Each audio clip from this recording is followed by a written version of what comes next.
La rumeur enflait depuis des mois, et avec elle, l'inquiétude des PAP ou personnes affectées par le projet, comme Aurélie Ossia et ses voisins de la ville de Ngo.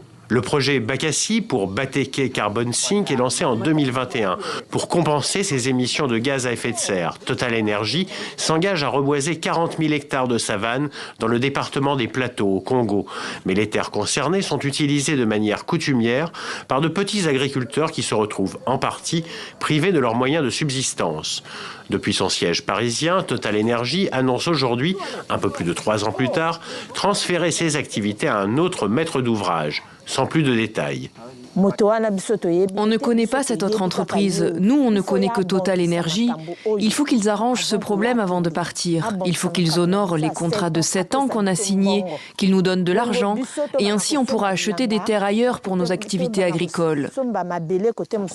Voici l'un de ces contrats signés en 2024 entre une PAP, la filiale de Total Energy Congo Forest Company, et FNC, le partenaire technique du projet. Il prévoit entre autres que tout déplacement sera compensé par l'accès à une parcelle de surface équivalente préparée pour l'agriculture. Problème, en novembre dernier, par exemple, les PAP du quartier Yana Yani de Ngo ont refusé les champs qui leur étaient attribués. Parmi les griefs invoqués, les champs se trouvent à 35 km du village, sans transport et sur des terres difficilement cultivables. Que vont-ils devenir aujourd'hui, alors que Total Energy se retire? Le groupe français justifie son départ par le fait que les résultats obtenus au niveau agronomique sont en deçà des attentes.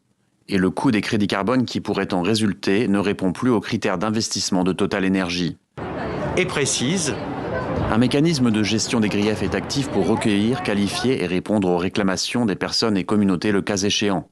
Il fonctionne sous l'attention de l'ONG congolaise Cercle Droits Humains et Développement qui en évalue l'efficacité en permanence.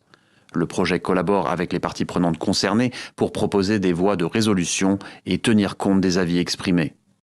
Maintes fois contactée, l'ONG congolaise en question n'a pas répondu à nos sollicitations.